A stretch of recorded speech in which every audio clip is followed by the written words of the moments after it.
All right, Nathan, another week, another dollar. Let's lay this one down. I don't know, man. I watched it and everything. Yeah. But I think it's, like, good.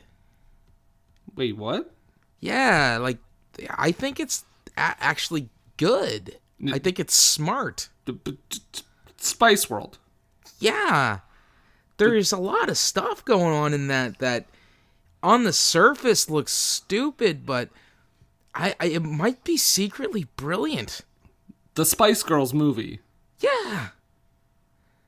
Because, I mean, they play to a lot of the tropes from, like, the Monkees and the Beatles movies and all those terrible, band movies that were done seriously. But I don't think this was done seriously. I think it was done with a big wink and a nod.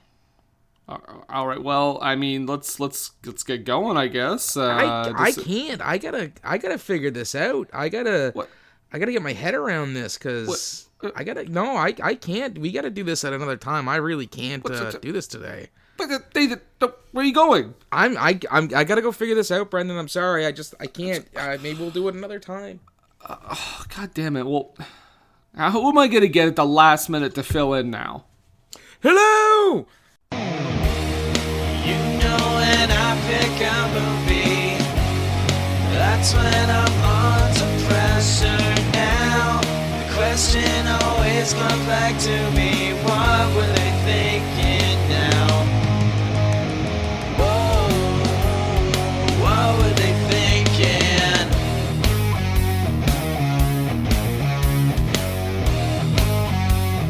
What were they thinking? Welcome, everyone. It's your good friend Montrose Monkington III from Bananashire-upon-Hampton in the great country of England.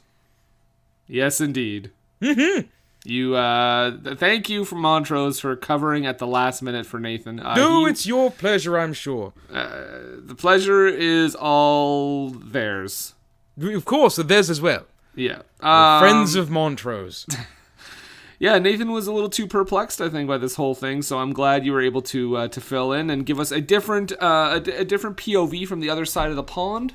Well, it's a British film, so I felt it only right that I take the spot of him while he goes and figures this out. Spoiler alert! It's brilliant. Well, Montrose, we are not alone as well. I have brought on someone else to join our little podcast here. It's a twofer. It's a twofer. Joining us in studio, Mariah. Hi, everyone. Hello! It's your good friend Montrose Monkington III here from Bananashire-upon-Hampton in the great country of England. Montrose, I think she heard your intro earlier. Oh, well, good. No, it's nice to hear it again, though. Yes. You never get too much Montrose. The intro's so nice, he said it twice. Mm-hmm. Well, welcome to What Were They Thinking? Podcast about bad to highly questionable movies. And we are covering a movie. This is the Mariah's Pick episode. Yep. Okay. And this is the 1997 smash hit, Spice World. Yes. Mariah, explain to us why. Because number one, it's ridiculous. Number two, it's going on the theme of my childhood movies like Magic in the Water, Ben and Arthur.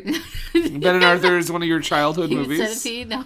Yep. But yeah, no. I just it's a ridiculous movie, and I really wanted you to watch it, and like wanted Nathan to watch it, but never mind, it's Montrose, but. It's ridiculous, and I've seen it like a million times, and I can't wait to talk about how fucking ridiculous it is. Like, what? Aliens? What? Yes, I think it's brilliant, actually. Well, we'll get into all of this insanity. Guys, Spice World, 1997, a movie, like Nathan said before he took off there, kind of in the vein of A Hard Day's Night, or trying to be at least, in the sense that it stars a band basically playing themselves, leaning hard into the caricatures of each of their personalities, each of their corporate created personalities. But of course, you have a movie about a band, starring a band as themselves. You have to start with a 45-minute opening song. Yes. Yeah. Not to mention opening credits that look like that of a pornographic film. I said Bond, but yeah, sure. Yeah, it could be like a No, it was definitely pornography. I mean, there was even a fellow named Alan Cumming in it, and also a Roger Moore. They are not pornography names, I don't know what are.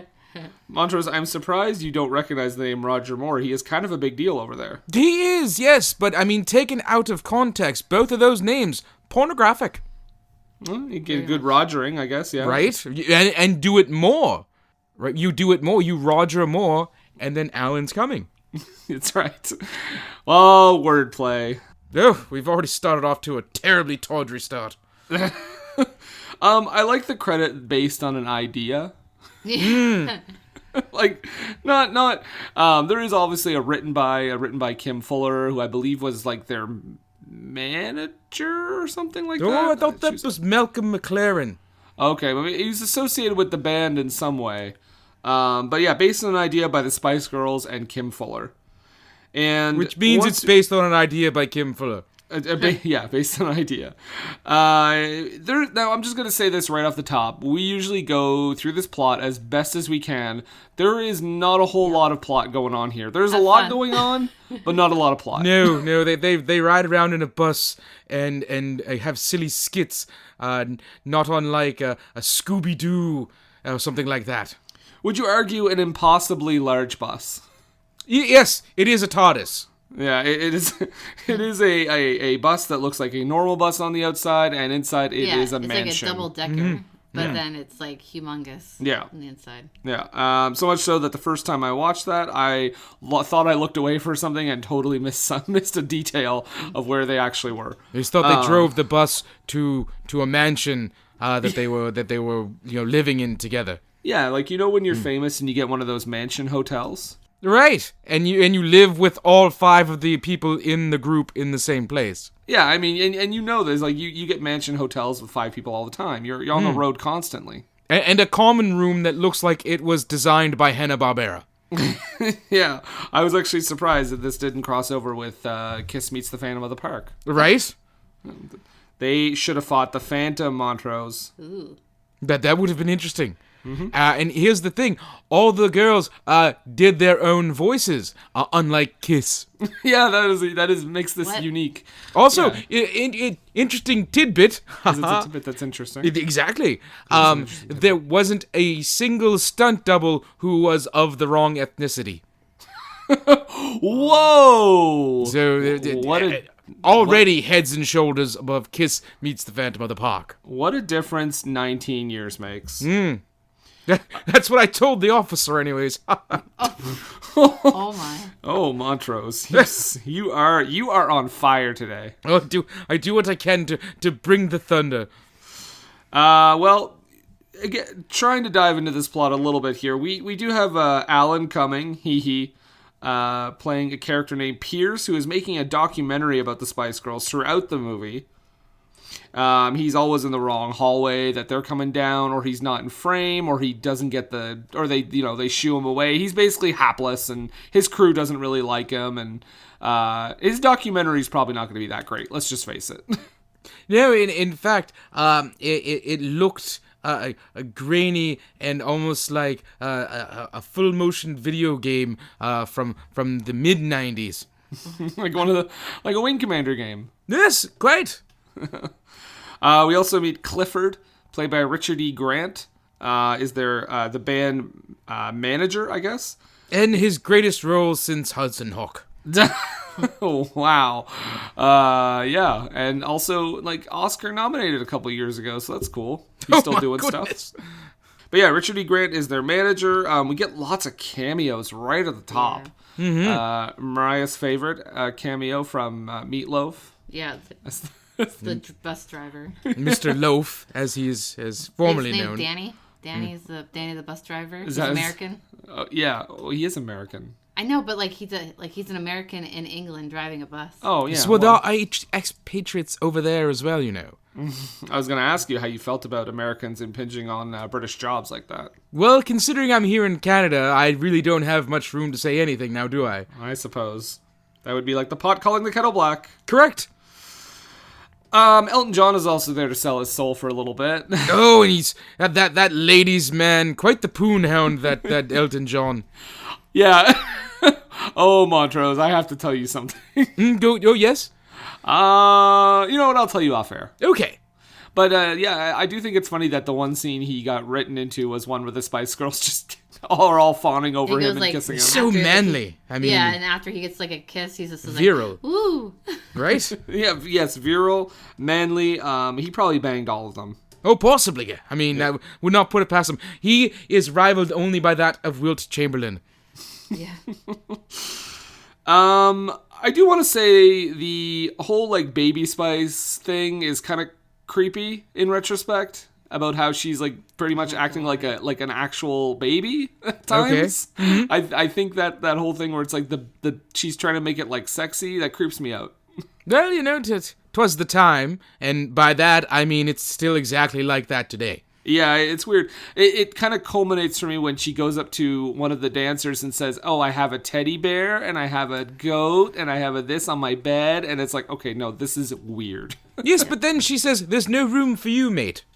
That's fine, but the lead up to it is so she's strange. old enough to reject him.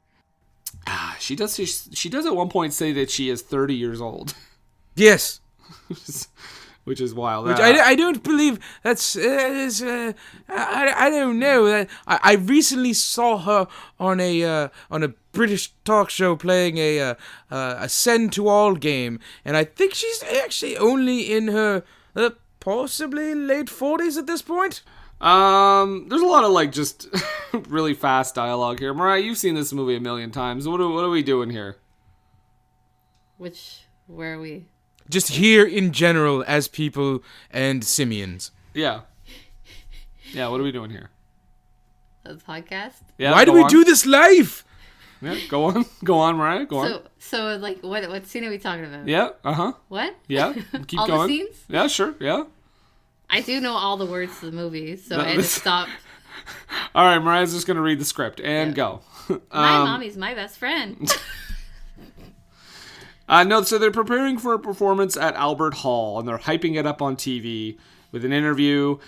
And then we meet another section of this movie, guys, played by two people played by George Wendt, Norm from Cheers, and Mark McKinney. And this whole time, One of the this kids movie is- in the hall, apparently. one of them. One of them. There yes. were a bunch more Was kids he in the hall. Were they in the hall when Yo. Alan Cumming was in the hall? In the hall? It was in the wall. Oh, dear. in the hall. Who's been putting Alan Cumming in the wall? I do find it intriguing. It's not Porky's.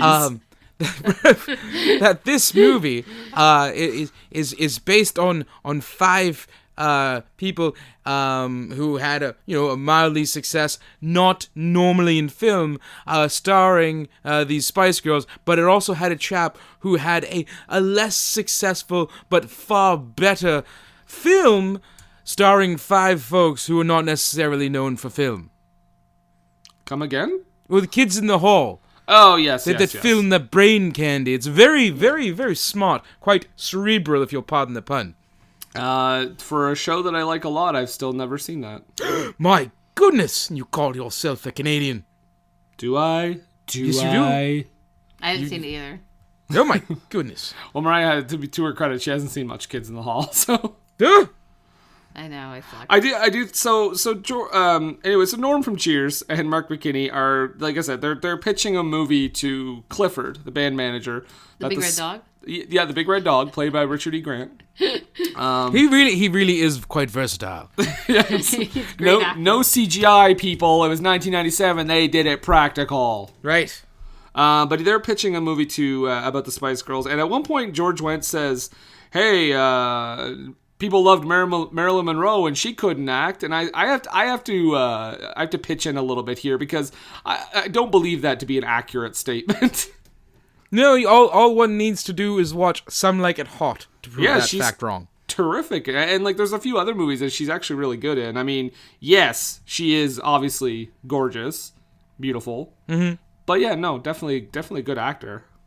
But yeah, they're pitching like I don't even remember what they say at this point, but they're pitching these wild movie ideas for the Spice Girls. I think it's like I don't think it's the Spice World 5, whatever. Like the.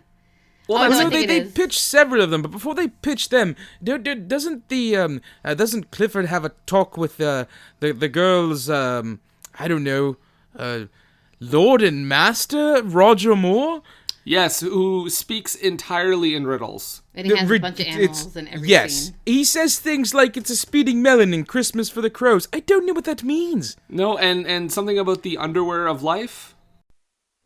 When the rabbit of chaos is pursued by the ferret of disorder through the fields of anarchy, it is time to hang your pants on the hook of darkness. Yep. Whether they're clean or not. I did enjoy the fact that whilst he was making a martini, he told Clifford there was no need for stirring as he was shaking his martini. Oh! See, because he was James Bond, and he likes his martinis shaken and not stirred. But yeah, and like Mariah just said there, he has a different pet in every scene. Yeah. Yes. He's like Rabbit, at one pig. point he's bottle feeding a pig. Mm-hmm. Yeah. I do like that bit. That's a cute little bit that they did. There's a lot of honestly, there's a lot of people in this movie just showing up for like a scene or two because the Spice Girls were on fucking fire. In Yes, you could 1997. not turn anywheres without seeing him at that point in time. Yeah, so everyone was getting on board with this. Every British actor was like, I'm there. Riff Raff from Rocky Horror Picture Shows. Yeah, Too. Richard O'Brien. He's there. He's the paparazzi guy. So then we meet. So the Spice Girls are rehearsing their song. I believe Mariah informed me it's "Say You'll Be There." Yeah. I'm giving you everything. Oh, here we go. Go ahead. All the joy can bring. This I swear. Say you will be there. 50 pounds right there. Thanks. You Call me fat? No. No, we owe them 50 pounds. British currency, Mariah. Oh. We find out that the girls have another friend, their pregnant friend. Nicola. Yes. Yeah, Nicola. We find out that a man was very irresponsible and left her on her own. And the thing is, when she shows up and they have this heartfelt conversation between the Spiced Girls and their friend, I found that the quality or the lighting of the camera changed a tad, and I simply have here, this is the worst episode of Coronation Street I've ever seen. It did. Oh, yes, there was a very not subtle change. I did know. Was this yeah. like the scene where it was like them when they're older? Well, no. This is just when they go up to really? greet the pregnant girl. I never noticed think. that. Yeah. I found that every time that they were interacting, like that, where they were supposed to be having some sort of serious dialogue, either about what's going on or reminiscing about what things were like, it took on that EastEnders Coronation Street filter. Yeah. How great. So what you're proposing is a Coronation Street remake with the Spice Girls. Yeah, at this point it wouldn't be bad. I mean, I'm just saying they're all still quite lovely, and I feel that they would be far enough away from the caricatures that they could actually possibly do some decent acting. To be fair, I was told to say that. he left a note for you, didn't he? Right. He said, write a haiku. Remember to say "to be fair," and also Mariah has a gigantic penis. Oh, thank you. But you had all the notes. That's what the note says. Yes. Yeah. So I do I have to throw in here. So there is like a fantasy sequence of all the girls imagining themselves pregnant, and they do have Scary Spice doing the most stereotypical thing. Because she's literally making like pancake batter and wearing like A muumuu? like what like a bandana on her hair or whatever. No, I'm like, the curlers with the yes. Yeah, I'm like, are they trying to do like an Aunt Jemima thing? Come on. Yeah, there were some other racially insensitive things going on in this film. Oh, there are more to come. Yeah. There are more. Oh, yes, including yes, yes. Oh, yeah. including a lyric of a song, which is yet to come. And a fashion shoot. Yes. Yes. So the Spice Girls are after they banter with their pregnant friend, imagine themselves all being pregnant. They're back to rehearsing their song, and then we cut to another character because there are 82 different stories going on here at the same time, and it's an editor of the newspaper, Kevin. Oh my God, Trump. Trump. Well, he's got the hair. Yeah, he is sick of these girls, and he says, I want a new angle. I want to see their show at Royal Albert Hall canceled, and I want them to split up because I guess he's just sick of it. I don't know. He'll sell papers. He also likes to spit when he talks. Yeah, so much so. Spice Girls World Tour. Spice Girls break up, and then goes everywhere. Well, yeah, so much so that it actually rains in his office. Yeah, right. It's ridiculous. See, that's the thing. I feel that they're leaning into these sort of things, which is what makes it brilliant. Yep. The only thing that hurts it though in that sense for me is that even in movies like A Hard Day's Night or movies that were trying to be silly and stuff, there's still some kind of baseline. I feel like this is just so just throwing everything at the wall that there's nothing to kind of not rein it in. But do you know what I'm trying to say? There needs to be some sort of back to the plot. There's nothing there at all. Plot in this movie. Yeah, it's I feel like I'm watching a spoof movie or something. Well, that's just it. That's what I mean. Because I feel it is a send-up of those, that they are indeed spoofing those movies, that this sort of thing is absolutely acceptable. But the fan base when of the Spice Girls were kids, so speaking for me, I watched this movie and I thought it was the best thing in the world. Yeah. And now I'm looking back at it, I'm there is no plot. I don't understand. I think there are jokes in here though that are odd to me because if it's marketed towards kids, there's some stuff in here that I'm I think that would go over a lot of kids' heads. Yeah. Yes, did you catch the name of the paper that the chap was the editor for? Oh no. It was the Daily Event. Okay. As opposed to the Daily Mail. Oh. Or the Daily Mirror, which are British tabloids. Oh. Right? Smart. I did not know Maybe the the Daily parents would Mirror, get so the that. reference went over my head. Right. And that's the thing. I feel that this movie, it walks such a fine line between stupidity and brilliance that you could market it to both audiences and still be successful. Like the Muppets. and I would argue, I think that's why it made something over $200 million. Aside from the fact that people were going to go see it no matter what. But you could also argue that, there's other movies starring singers that didn't do that great. Look at Mariah Carey and Glitter. That thing bombed. Yep. I mean, that's a terrible movie. But the Britney Spears movie? Crossroads, yeah, that didn't... Well, I don't know if that did bad or not. It certainly got critically trounced. It did. I don't know about the box office performance. I do know Glitter is one of the biggest box office bombs of all time. But there's something about this movie. It's just there's something not genuine, but something it has something. It's very charming, I guess. I don't know. It's almost like you're looking at someone. It's almost like you're looking at someone doing something, and you're just well, gosh darn it, you're trying. Yeah. Thank you, Mr. Smalley. It's all over the place. And you're just people like you.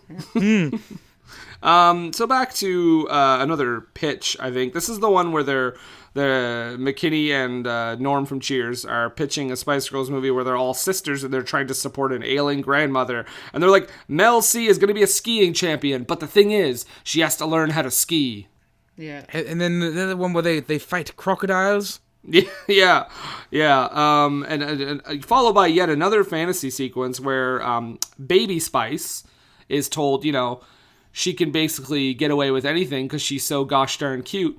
And she imagines a scene where she is clearly the murderer of someone. Guess who? Oh, wait. And and of course the guy that is accusing everyone just points the blame at someone else because he can't accuse innocent old Baby Spice with a machine gun in hand. Guess Hugh was the detective. Damn, you stole my thunder. Montrose? I don't feel that you had that joke lined up. No, I didn't. She was just going to tell us who it was. Yeah. Right. Hugh it was. That's why I said, guess Hugh it was. Hugh was it? It was Hugh Laurie. Oh. Right. So he's a fellow named Hugh or a truck named Hugh. Dr. House MD. Right. Did you happen to notice? Now, I took notice of this. Now, being a fan of British music, the bus number of the Spice Girls bus. No. No. It was the 19 bus, Okay. which factors heavily into a song by The Clash. Oh. Rudy Can't Fail. Okay, well, there you go. Line opens on the route of the 19 bus. Montrose, they Nice. have written that for you.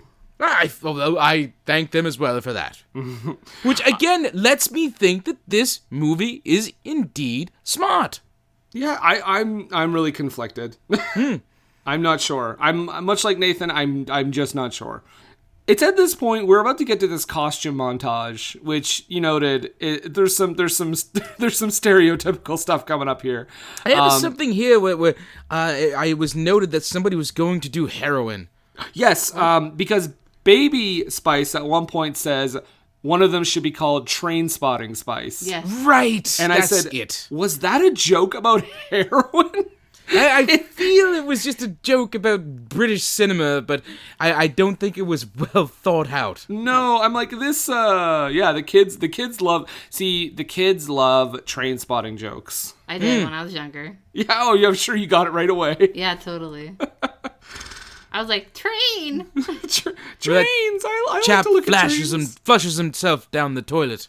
Yes. So how would you describe the stereotypicalness of some of these costumes? Well, some of them are all right. Like they play up Grease, which is cute and fine, I guess. Marilyn Monroe, Wonder Right. Woman. Well, yes, and they've already mentioned Marilyn, and it's girl power, so Wonder Woman fits in there. But they do Sheena, Queen of the Jungle, and they have Scary Spice do it, and she's about to throw a spear, and I don't feel that is racially sensitive in any way, shape, or form. Yep. No, not really. Not going to use the term that it reminds me of. Yes. But you can put two and two together because you're a smart audience who knows how to math. They also make her look like Aunt Jemima, so like... They also did that earlier, yeah. Yeah, So exactly. Oh, Yeah. But it's okay because they make a pants stuffing joke. During the grease exchange, the other Spice Girl, she pulls the sock out of the trousers of the other Spice Girl who's dressed as Danny Zuko. Yes, who's dressed as John Travolta, who you all know from the movie The Fanatic. And only that. Only that. So at this point, we both go back to Kevin, the editor, the newspaper editor, and he hires this creepy paparazzi dude. So Who great. apparently got a picture of the Teletubbies taking a poop? Is that what he said? Yes! Yeah. He says he could get any picture that was needed, and one of them was included. He got the Teletubbies taking a poo. So do you think he's the one that outed Tinky Winky? No, that was that Jerry Falwell chap, and he is awful. Yeah, And Jerry Falwell is... I'm sure he's quite warm where he's at now. no sympathy, sorry. None whatsoever. So the Spice Girls are... so at this point, the Spice Girls go to a party. Did the Spice Queens show up there? Or was I just seeing that? The Spice Queens? Oh yes, no. There's a drag group that cosplay or drag as the Spice Girls, but they call themselves the Spice Queens. I don't recall. Maybe if it was a really quick cutaway. Well, there were 5 larger Spice Girls that weren't the Spice Girls, and I believe one of them looked like they had an Adam's apple. Oh, okay. Nice. I must have missed that. There is a lot going on in this movie every second. Mm-hmm. But they do go to this party and mingle, and their pregnant friend asks all of them to be godmothers to her baby. Did one of the ladies from Absolutely Fabulous show up in this? Yes, she's the one Okay. that speaks with Posh. And they're talking I about a believe. Manta Ray. Yeah, something about what? How does that come up again? It's Mariah? like, Is it- because it's when they're in the bus scene, talk about Manta Rays. Yes, Yeah. the ginger one apparently has a like- penchant for kind of trivial, useless knowledge that you'd Exactly. use on Jeopardy. Right. When they're on the bus, that's where they first said it, and then like Posh decided to use it towards this girl, Yeah. Because clearly, maybe she thinks she's stupid, and then she's like, "What do you think about Manta Rays?" "Oh yes, I love Manta Rays. These are his shoes. These are his glasses." Yeah. Right. She's the girl that Posh speaks to about Manta Rays is like, pretending that she knows this designer called Manta Rays. And she's like, "I'm talking to one of the Spice Girls." Yeah. Very good. Yeah, and then this is the first moment where the paparazzi guy comes into play because I forget what the question is. They ask like the Spice Girls, Like, "Are you a boy. feminist or something?" And then she says, "Is the Pope Catholic?" Yes, that's it. And they literally put in the paper. It's like the Beatles' "Bigger Than God" moment. Yeah. And Also, yeah, in this scene, we also see Pink Floyd. Yeah. God, what's his name? Montrose, help us out. I'm sorry. I'm not a fan of the Floyd. I like my music not overproduced. Oh wow. Okay, hot take. Yeah, well, I'm sorry. I feel that there's no need for a song to go on as long as some of theirs do. Okay, fair enough. Agree to disagree. Shade. Well, either way, Bob Gunton is in the scene. Bob Gunton from Pink Floyd has his hair all done up like Scary Spice. Because I don't know where they got had the time to do that. Well, Right I mean, on it the was floor. they probably on the set for like 4 hours. If No, that. but like in this like thing of the movie. Oh, in the logic Yes. of the movie. That's what you're saying. In the The logic of the logic. movie, where the bus is the size of a house. Yes. Okay. Yes, of course. What was the issue there? She was saying that in the logic of this movie, that Yes. him to get his hair like that. Mm-hmm. So. I don't know what's not logical about the bus. No, well, you the fact again. I did mention earlier that it is possibly a TARDIS. So. But yeah, What do you call she nope, not going there.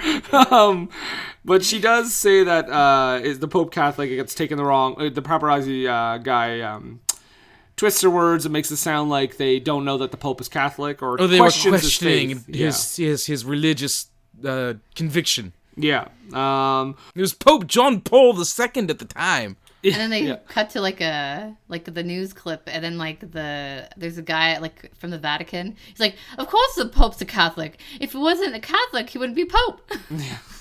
I do like that all of these things the paparazzi guy does to the Spice Girls really don't have that much effect on them. No. like you think like these things would like put turns in the plot or like slow them down or anything, but not really. No, none whatsoever. Because they were an unstoppable machine at that point. Girl power. Right. At this point they're doing a music video and they don't want the male sailor dancers in the background. Yes, one of them says that the God. chap's muscles look like he has ferrets burrowing in his chest. Not unlike that Lex Luger chap. Oh, wrestling reference, got it in. I'm glad I could help. So Boom. this song there that they sing is called like "Leader of the Gang," but the song is not on the soundtrack at all, or like anywhere else. Intriguing. Yes. I also noted in this scene where the girls had talked about ordering boys like pizzas. So really, are they lobbying for legalized prostitution? I think it's ahead of its time. It sounds again. See, I'm telling you, it is brilliant. I do think that. What was I going to say? Oh, I think what Mariah was saying about the song. I can explain this away. I think what they were doing is they were going for a Best Original Song nomination at the Oscars. Oh my God! So they could have that song isolated, and they could get that trophy. There you go. Yeah. It's solid reasoning. When I talked about it earlier, but when Baby Spice is talking to that guy about all her teddy bears, and it's supposed to be like sexy or whatever, I wrote down, did Zack Snyder direct this? This scene was guest directed by Zack Snyder. Because it was supposed to be empowering, but it really wasn't. Yeah. I mean, this is definitely more empowering than fucking that movie. Right. Ugh. Like Dawn of the Dead. I mean, really. Yeah, I mean, Watchmen, give me a break. And they don't like the dudes dancing in the background. The compromise is that they cover up their shirts, but not the compromise. The compromisation. Yes, compromisation. They cover up their chests, but not most of their butt. Assless chaps in a kids movie. Yeah. You gotta get the girls something to come back to. Yes, right. Look at those. I actually noted that these were Prince's tuxedos. Nice. I do think it was random that we suddenly got a title card about the flight name and the location we were in. Yeah, the flight number too. Yeah, because it never happens again. It's just like, oh, we're in this location now, and it tells us, and it's like every other place they go to or like tour or whatever, like we're never told that. So it's just like the editor just decided to put one in right here for no reason. Oh my god, we're gonna talk about the next scene. Oh, my guys, god, this scared me when I was younger. Well, before we get to that, everyone has to go to the bathroom, so they stop the bus, and they've apparently all clogged the toilets. Right.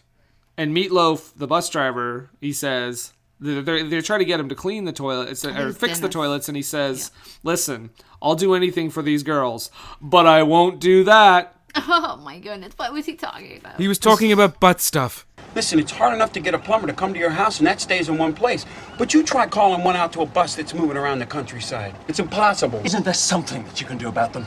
Like what? Fix them! Listen, I love these girls, and I'll do anything for them. But I won't do that. Exactly. Well, in this movie, too. He's Right. going to fix the toilets. Just a different version of butt stuff. We get to find out that the girls are so brilliant that they speak intergalactic languages. Oh my god, This scene is wild. So he touches her fucking boob. Right? The alien. Yeah. They grab their Also, tits and then... guest directed by Zack Snyder.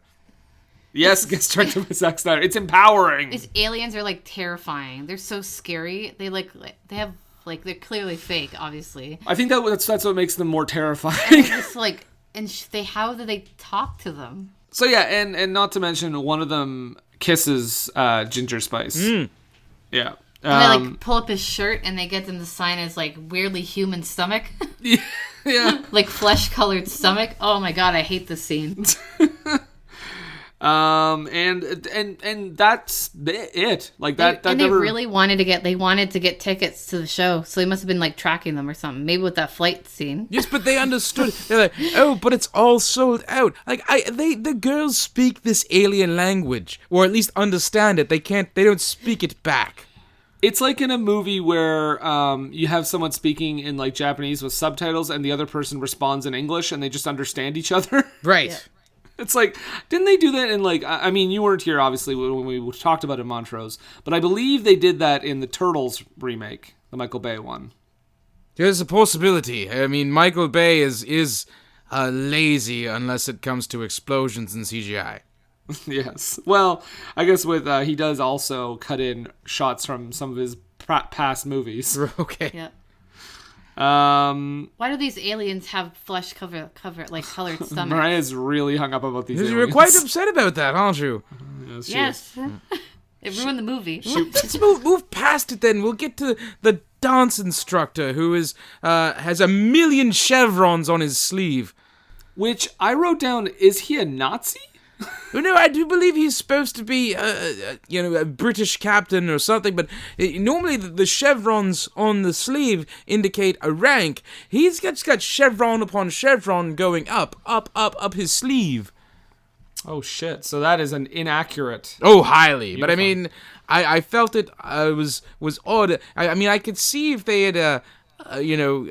called him a sergeant and gave him the chevrons for, like, I don't know, a lieutenant or a colonel or something like that. But it was almost like it was just, let's just put a bunch of them going right up his sleeve and it'll be ridiculous. They also...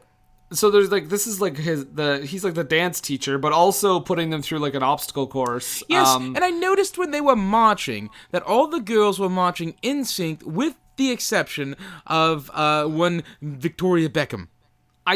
Is that supposed to be part? I wonder if that's part of the joke, though. Well, no, I get it, part of the joke where she's dressed differently. However, because later when they're doing the obstacle course, though, right? Yeah, but she's just kind of. But when they're marching together, it is supposed. I'm guessing it's supposed to look like a dance routine that they're all marching in step. But she is off by about a second. So when her right arm is swinging out, all the other girls' left arm is swinging out. Yeah. We're the Bothered Spice me. Girls, yes indeed. Just girl power is all we need. She really does know all the words to this movie, doesn't she? Yeah, she really does. Yeah, well, good on her. Well, they go through this obstacle course, which I did get a laugh from Victoria Beckham just walking beside it the whole time while they're actually taking I it. spotted a goof in a continuity thing. It doesn't matter, but like one of the scenes, like the tubes were like all like a bunch in a row, and then like when it cut back to that scene, it was like little, and then they cut back, and it was like a lot more. Okay. Cut that out. Changes my opinion entirely. This movie is trash. She's reading the IMDb goof section. No, I like saw it. She submitted it to the IMDb goof section. Okay. So after they go through this, the paparazzi guy comes up through the toilet. So it was like a reverse Train Spotting. Yeah. Right. Train Spotting is all over this movie. Actually, this came out like a year after Train Spotting. Yeah. Well, no, did it? Yes, Yeah. it did. Yes. Yeah. Train Spotting was 96. This was the next year, yeah. And this is because the reason why they're like in this scene is because Clifford was Yeah. like, hey, you can't have time off. Yeah. And then they go to like this then they go to the house which has a dance instructor, and then they're in this like mansion, and that's why he finds them and he's coming out of the toilet. Yeah.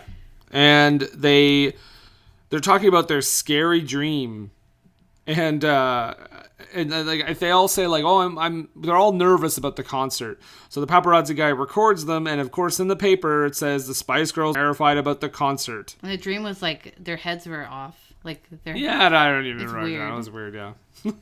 and my head was off. Hey, one of them didn't have makeup, and it was disastrous. Oh, Yep. that was Victoria Beckham, I believe. Of course, because she's posh. She is posh. It would have been weird if it was one of the other ones that said that. Sporty Spice. It's like, I didn't have makeup. It was terrible. You normally don't have makeup. You're sporty. Oh, right. Carry on. So, at this point, Clifford is getting increasingly upset. And by increasingly upset, I mean rage, red-faced insanity. Like, I thought he was going to blow up at some point. But he's telling them, like, you all got to calm down. We got to stop getting all this bad press.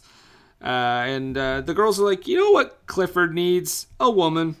Let's set him up with Deborah, who I guess is like the other road manager. Something like that. Yeah. Isn't there another pitch meeting in London while the girls are off doing their thing? There is right after this about Okay. a virus destroying the world, but the Spice Force 5 That's have to what come I'm in and say. saying, yeah. So you know what, guys? Spice Force This 5? coronavirus that's going around right now, we just need the Spice Force 5. Guess unfortunately none of them are talking to each other, so Oh, what? Really? I don't know. I know there was some sort of there's some bad blood between the Beckham one and the rest of them. Oh, well, yeah, I can see Yeah, that. when they brought back the Spice Girls on tour, she didn't go with them. Oh, Right. wow. Okay. I'm sure she's happy just sitting at home being a millionaire. Yeah, but there's a possibility. Bending the Beckham, if you will. Oh, okay. Oh, you. Strangest cameo ever. Bob Hoskins. Well, but aren't they Girl supposed power. to? They're trying to show that the ginger one is a master of disguise. Yes, and she literally just transforms into Bob Hoskins, who says "Girl power," Right. and then just walks off. Yeah. Oh yeah. A little noise she makes at the end. Girl power, equalization between the sexes. I don't know. I thought it was crazy because I was like, Bob Hoskins in 1997. I mean, yeah, I guess people knew who he was. I don't know if the younger audience would have. He had already understood been cameo. Super Mario at that point, Oh yes, the smash hit. and he was in Who Framed Roger Rabbit. Yeah, I right. still think kids in 97 though wouldn't know much about I didn't know those. who the hell that was. Kids in '97 would not have seen Who Framed Roger Rabbit. I didn't. I was sheltered. Mariah didn't. Okay, no, we're not talking about the gargantuan penised one here. Oh. With her freak show life keeping her away from pop culture at that time. Hey, I love Bob Hoskins. I'm just saying, I'm pretty sure that one went over a lot of heads. I don't feel it would have. So where are we here? So Alan coming. Alan coming, and I figured it out. The filtering on his footage for his documentary, it reminded me of 28 Days Later. So you're saying that movie was directed by Alan Cumming. That's a possibility. It is brilliant. And I got quite excited for it. But the kids are all the kids all get on the bus, and the Spice Girls are like, you know what? We've been overworked. We're gonna have a day out on the open sea. I hate this scene too. It's stupid. So it's like striking distance all over again. Yes. Agreed. Boats, action, and water, and wakes and whatnot. If they didn't want him to make waves, they shouldn't have put them on the water. There you go. The song that plays here is My Boy Lollipop. Do, do, do. Yes. Not a Spice Girl original. Nope. Not at Are all. you sure? Yeah, okay. Positive. This is also where Clifford said that the girls, if they wanted to be spontaneous, they should clear the spontaneity with him. Yes. Yeah. Okay. That's how you schedule your spontaneity. Right. Yeah. As all. Well, that's how British folk do it, anyways. Yes. It's quite rude if you don't schedule your spontaneity. Disaster strikes while they're out in the boats, but I mean it's resolved pretty quickly. Right. The kids fall in, they rescue them, and everyone's fine. And Scuba Skeeve is there to take pictures. Yep. And and then Scuba suddenly they're in the paper. They're in the papers for endangering children. Daydream They say Child. butts and bums a lot in this next scene too. Yes. Can we leave butts and bums out of this, please? Right. No sex for me. I'm British, thank you. Yeah, so that goes in the paper, and this leads to, I guess, the obligatory breakup scene. Clifford is chewing everyone out, and they all get their little send-off line as they walk out and argue with each other. And then they're like, you know what? We're not going to perform at Albert Hall anymore. Goodbye. And then we go to Sir Roger Moore again, petting a pig. Yes. Yes. And cute. bottle feeding it. And also Kevin, the newspaper editor, finally learning how to smile Right. and being freaked out about it. And the But sun comes the out. girls, they get rather introspective when they're broken up and apart from each other at this point.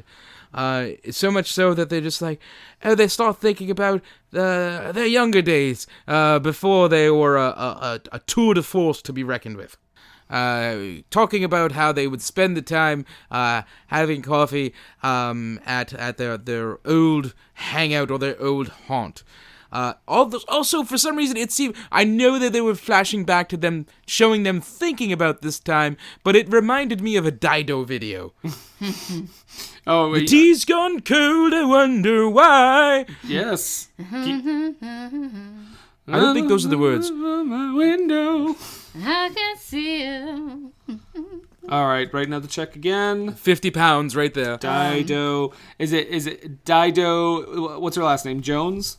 I think she's like Fido. Cher or Madonna at this point. You know, forgettable and insufferable. Oh, wow. Okay. Her last name is Fido. You're Fido, launching Fido. all the hot takes out this week. Well, you know, I'm British. I speak my mind.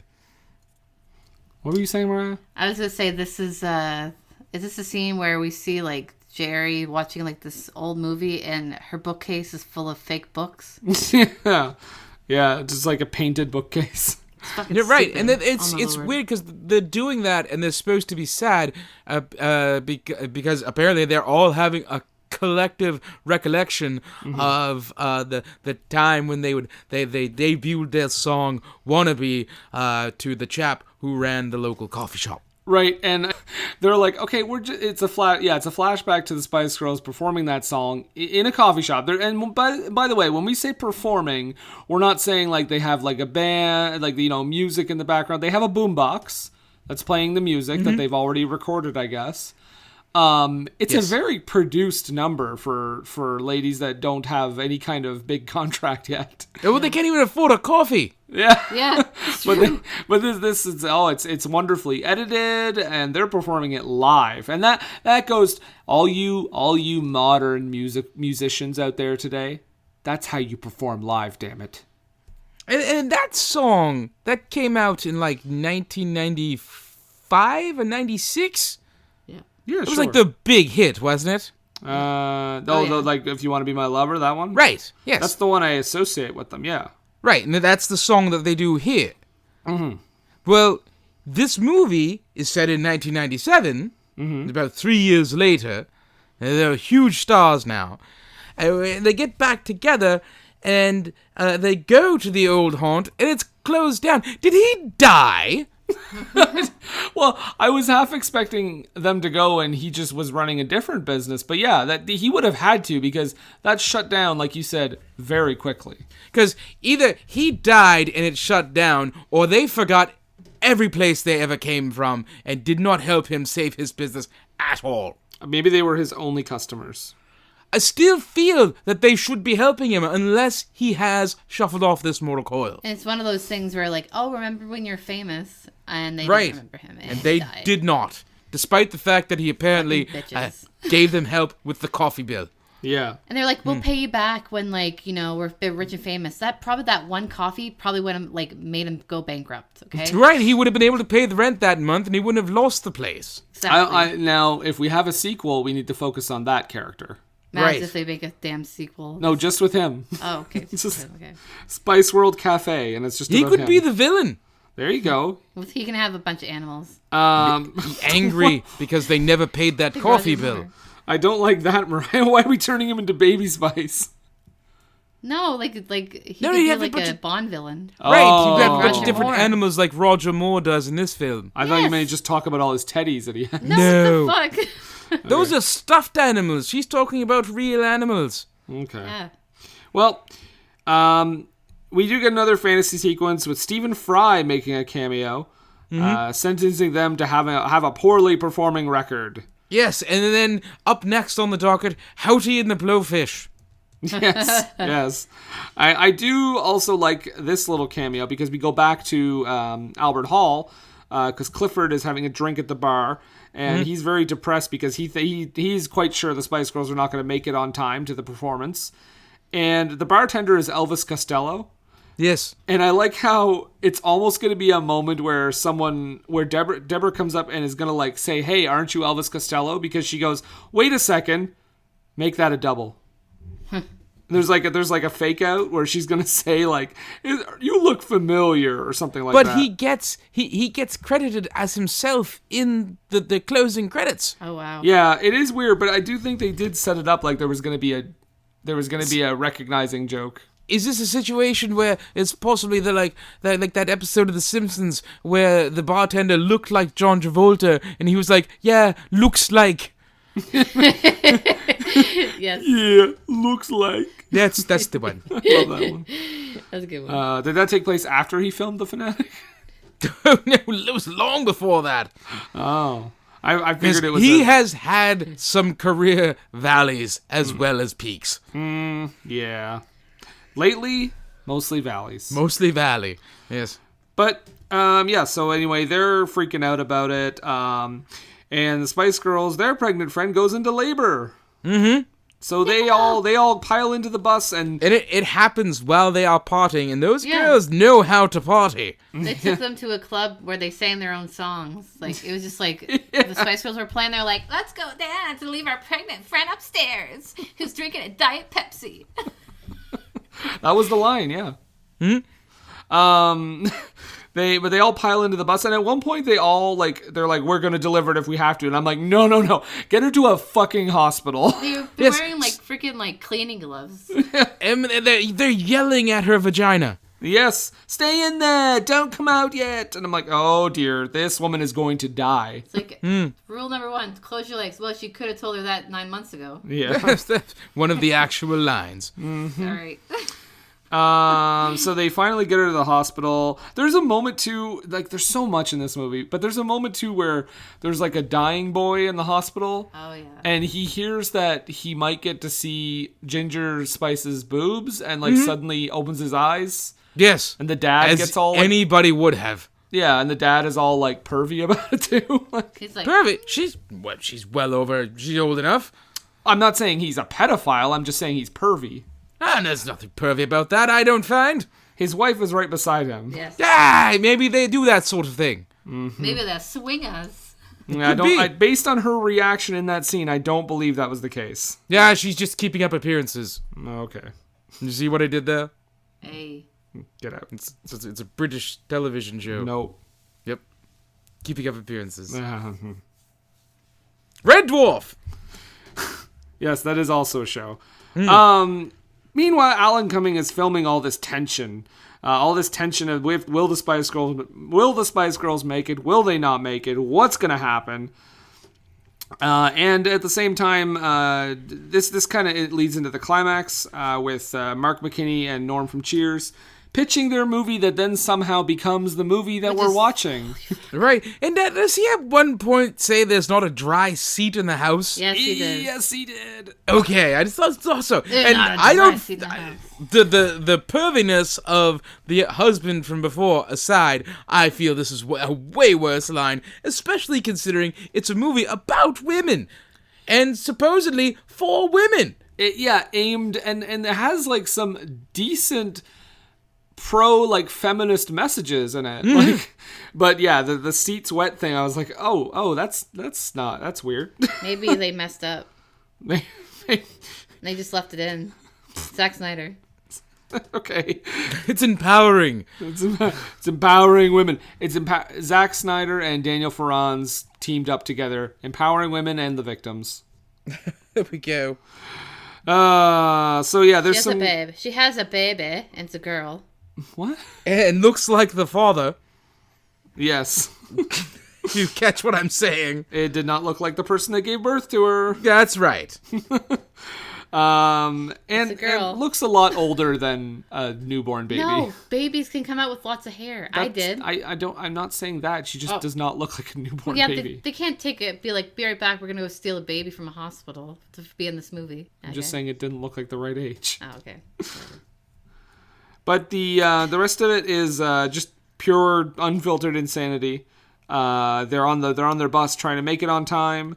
There's a bomb on the bottom of the bus. Oh, yes, because that's part of the pitch, right? And of course, Speed being a popular movie from a few years before. And they have, Posh Spice driving the car, and then she's, so apparently they drive by Buckingham Palace, and they have, they're like, There's hi, Charlie. the Queen, right. Yeah. Hi, Charlie. Hi, Harry. Hi, William, or whatever. Yeah. They also go around the special effect of having the bus jump off a bridge by cutting to a toy doing it. I thought that was brilliant. Which, by the way, reminded me of last week's movie. Well, I was going to say very Thunderbirds Argo type. Yeah, it just reminded me of the police car from last week, though. Okay, yes. Yeah, but they do make it on time, and... this is the wildest thing for me. This is where the movie took a dark turn that I did not expect. Is that Alan Cumming comes in the room where Clifford is, and Clifford has just made a noose. Yeah. And he's about to hang himself. And as the Spice Girls come in and interrupt, Alan Cumming is disappointed because he couldn't film Clifford killing himself. Well, there goes our ending. Yeah. Oh my God, that was insane. I did have a note with all the cameos that happen in this film. The part where they almost hit the nuns, I felt it was a missed opportunity that they did not get Robbie Coltrane and Eric Idle to be those nuns. To reprise their roles from Nuns on the Run.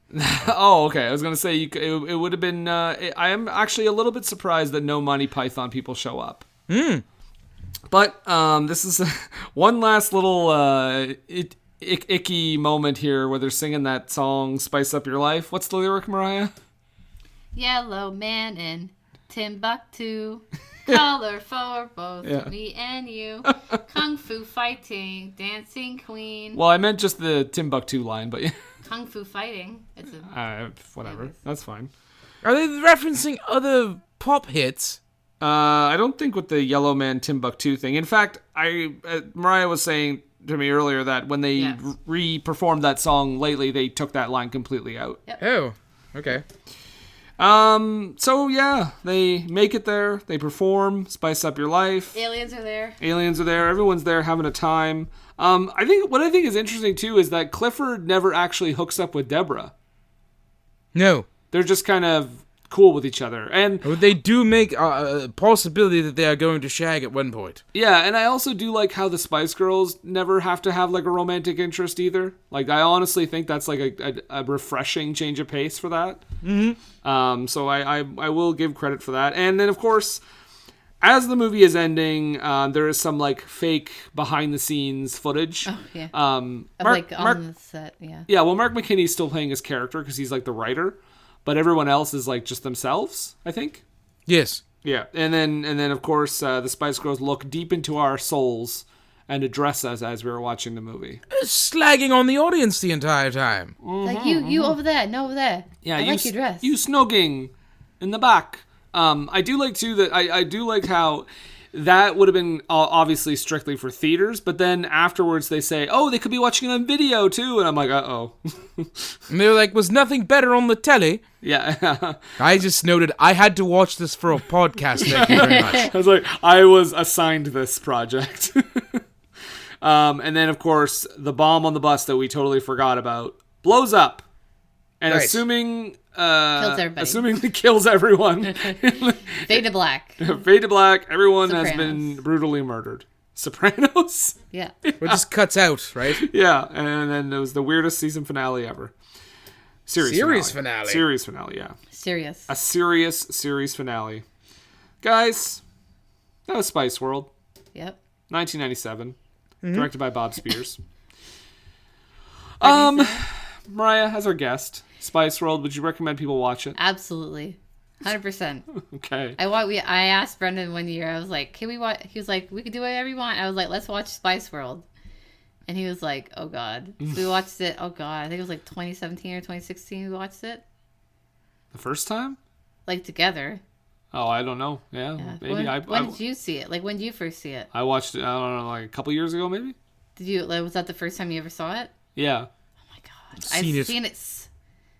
What? I've seen it so many like times though. Like I know all the words. It's really, I would highly recommend it. Yeah. Montrose, what do you say? I have to say, I would recommend it. Okay. Because I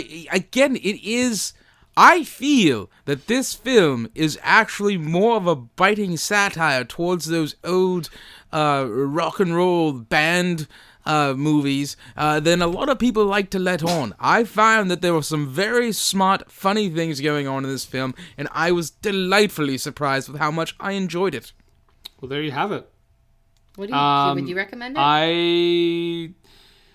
Yeah, you would. yeah, It's a fun time. I don't think it's. I like. There are parts. I'm very conflicted about the whole thing we've been talking about the smart and stupid thing.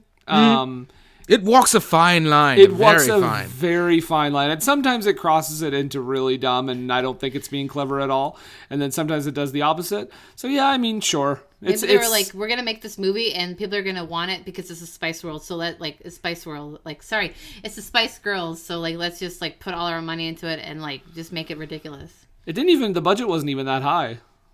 It was Yeah, only like still. about $25 million No, I'm or just saying, something like, like that. let's make it ridiculous because people are gonna want to see it anyways. Yeah, I mean, it's 92 minutes. It's not gonna take a big chunk out of your life. Sure, watch it. Why not? But if you don't like the Spice Girls at all, you might hate it. I don't know. I'm going to go on record. I'm not a fan of the music. Yeah. But again, I was delightfully surprised with how much fun I had watching it. Mm-hmm. And I mean, they're honestly, they're not terrible actors. They're not good. They're not good. But for people it who helps have that they are leaning into the caricatures that were designed for them, as you said earlier. Yeah, they're just playing up to their personalities. I mean, for non-actors, I have seen way worse. Oh yes.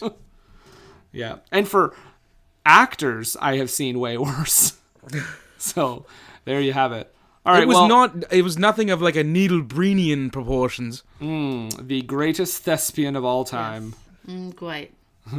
I can't believe you said that. I can't believe you said that about Neil Breen. I can't believe you said that. It's a magical day. Goodness. Well, it's a magical day, and we'll be right back. What were they thinking?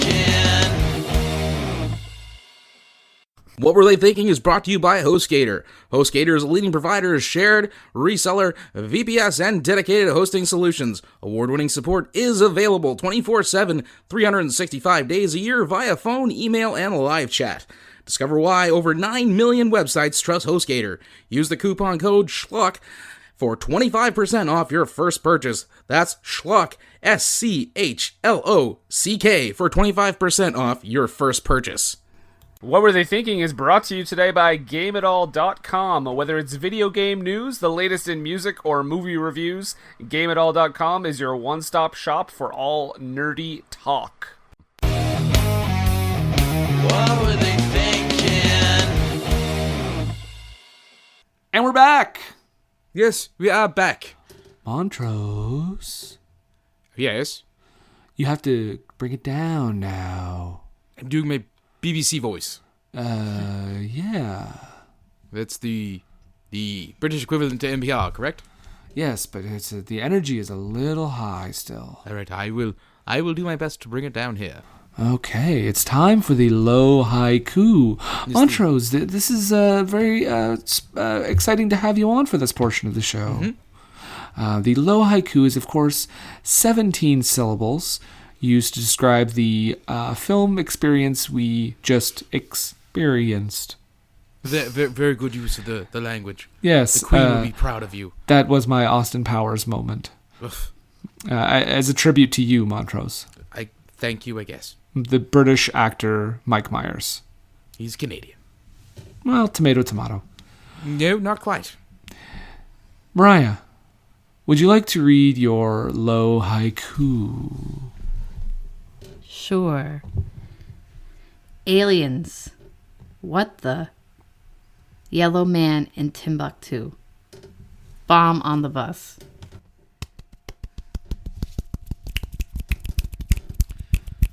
Thank you. Montrose, would you like to read your haiku? Yes, certainly, I would like to. Old Spice Girls movie. Is it wretched or brilliant? Still can't really tell. That's actually the one he left for me. Oh. Because I told him, I saw the note, and I was like, I don't have... right, get the snapping there. I'm just playing an audio of it because I don't have opposable thumbs. Yes, of course. But the note had said to write a haiku, and I was like, I do not have one, but he had one prepared, which obviously shows his confusion over not knowing whether this was brilliant or terrible. As I said before, brilliant is where we landed. All right, well, I'm gonna read my haiku here. Okay. Give force. It's nonsensical, no plot, dumb jokes, and meatloaf. And then just imagine there's 3 dots. It wasn't the worst. Okay. Thank you.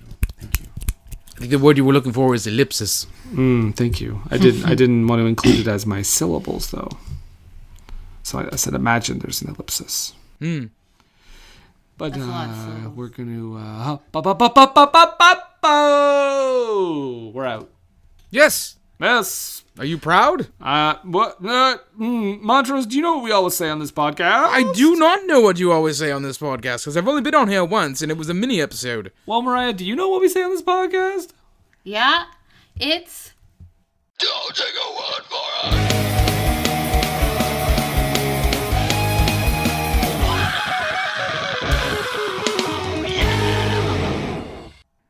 Yes, Montrose, we say don't take our word for it. We go to the critics, we go to the audience, and we get their takes on this cinematic masterpiece. That's right. You can say masterpiece. Okay.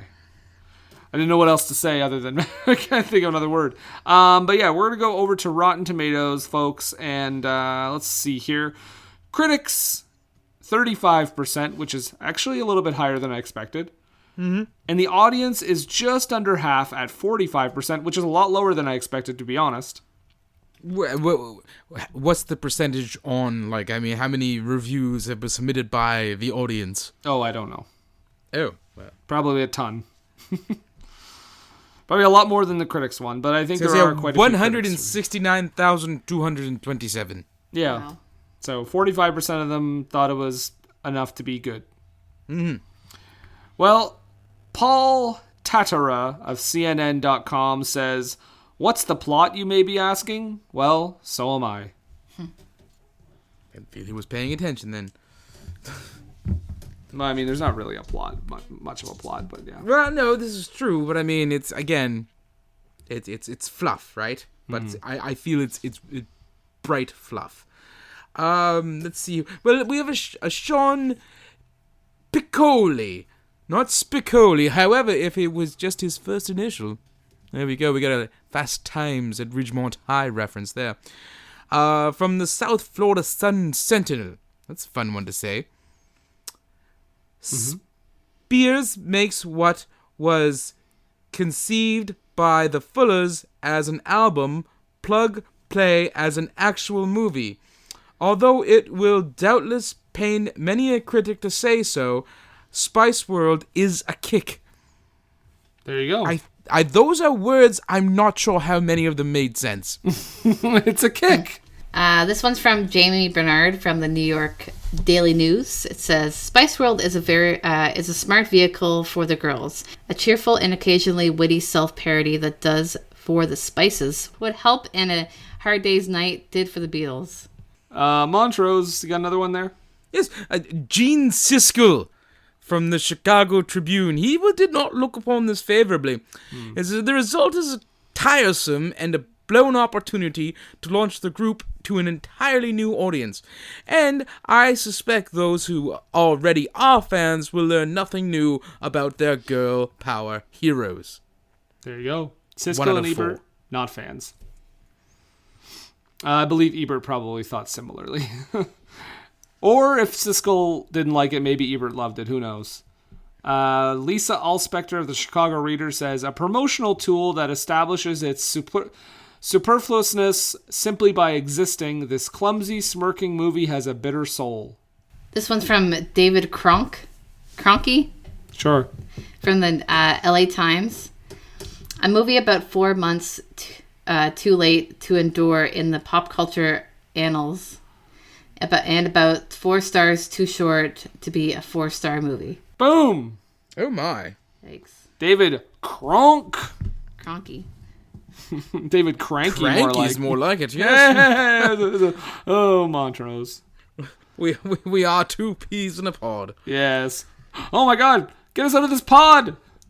Cast. I see what you did there. There's another Austin Powers reference. Yeah, I gotta get him in. There you go. Luke Thompson from the New York Times gave it a 5 out of 5 and writes, genius! Of some sort, anyway. That's a pretty good comment, actually. My last one here for the critics is from Andrew Collins of Radio Times, and he says, the first, and as it transpired only, feature film to exploit the enormous success of pop quintet The Spice Girls. This is an attempt to capture the comedic style of the Beatles films and not nearly as bad as it might have been. True.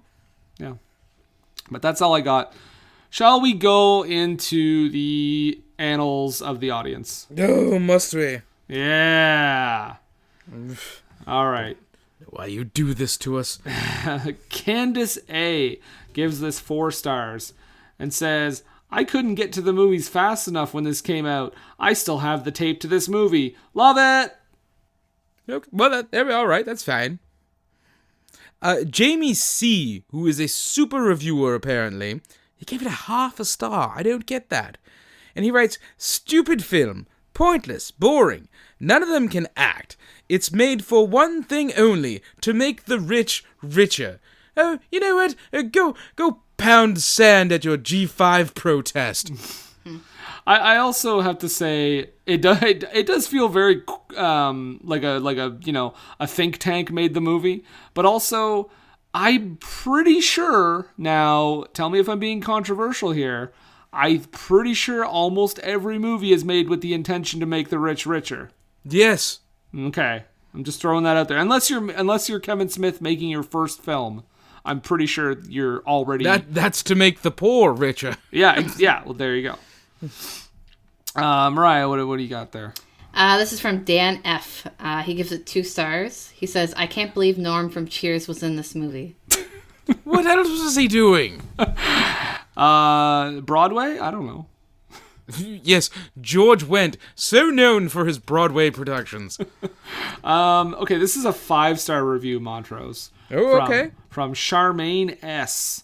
Says, She knows this stuff. This movie was made for a target audience. Preteen girls and young girls who love the Spice Girls. It's a kids movie. Kids movies are silly. Of course, men and boys will hate this movie, and older women who don't even like the Spice Girls won't like it either. When I was a kid, I loved this movie. Adults should not rate kids movies.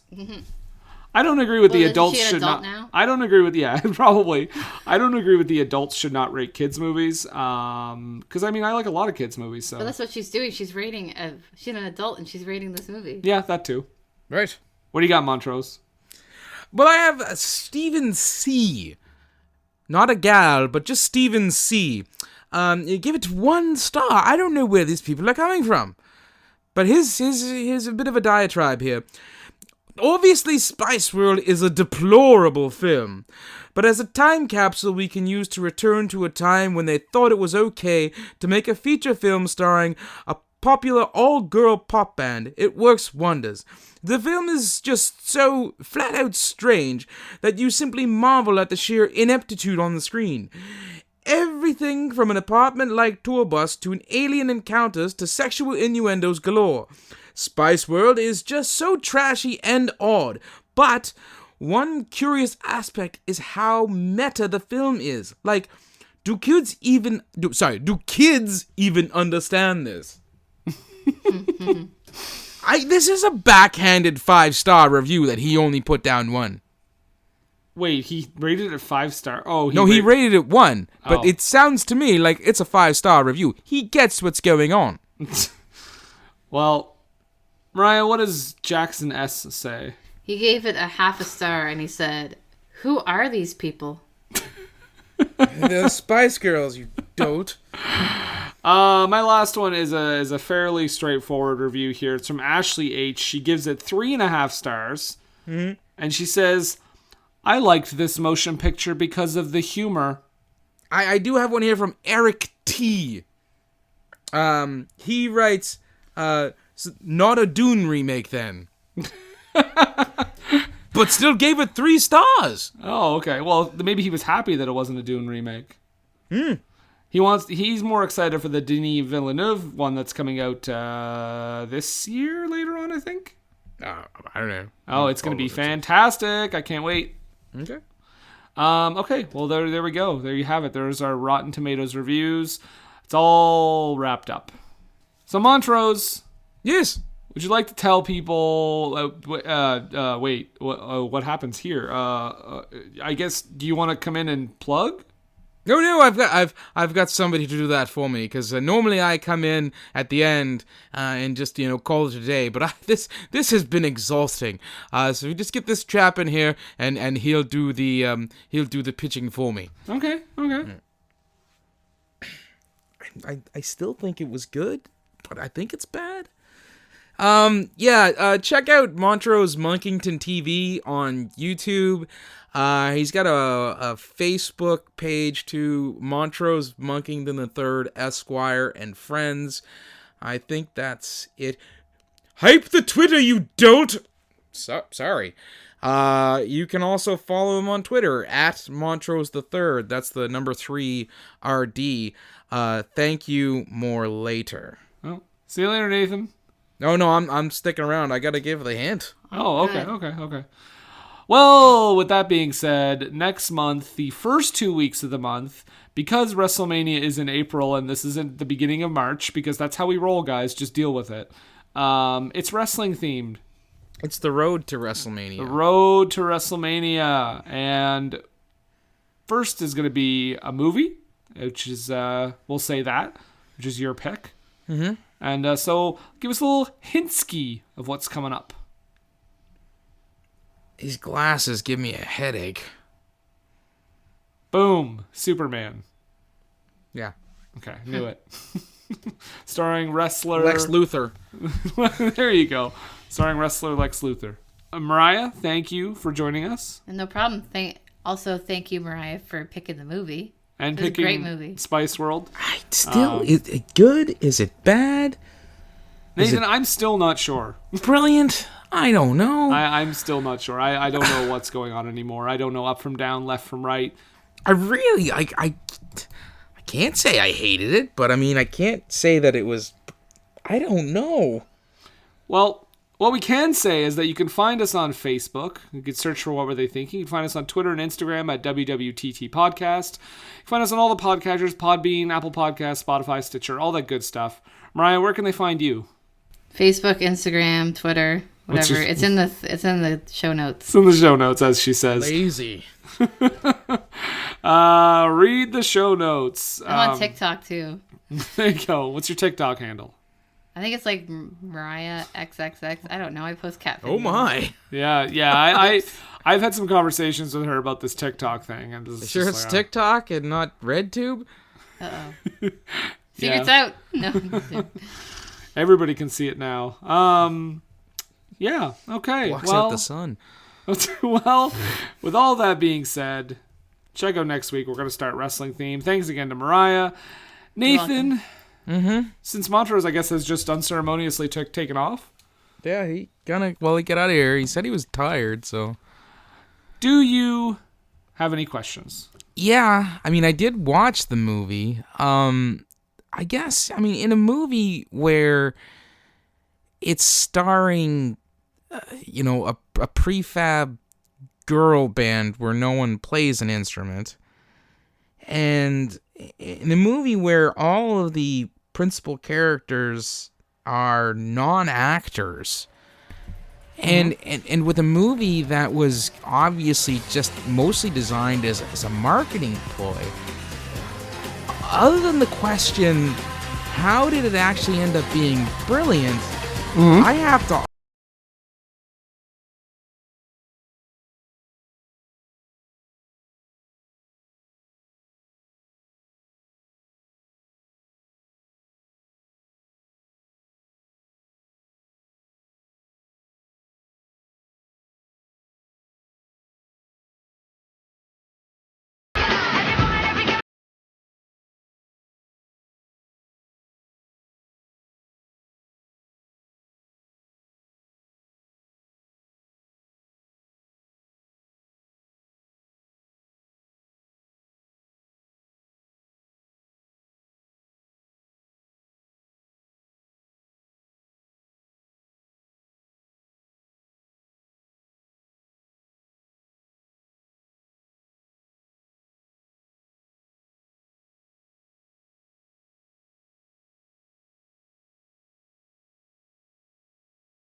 Hey, this is Liz. And this is Heather. And we are Nerdy Bitches Podcast, a show where two geeky ladies podcast their way through pop culture. From movies and TV to our regular book club and everything in between, we bring you our favorite fandoms with a feminine eye.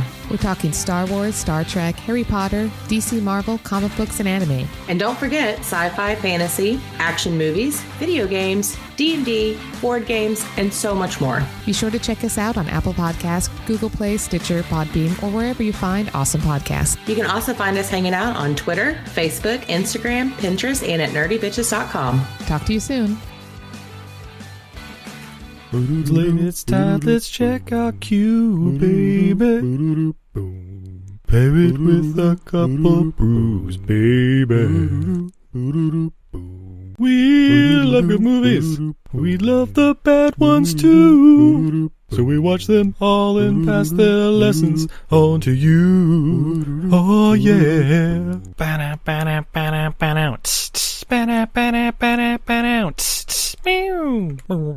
Everything I learned from movies helps to make life a little bit groovy.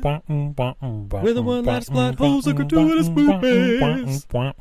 It's time to get busy with your friend Steve and Izzy at eilfm.podbean.com.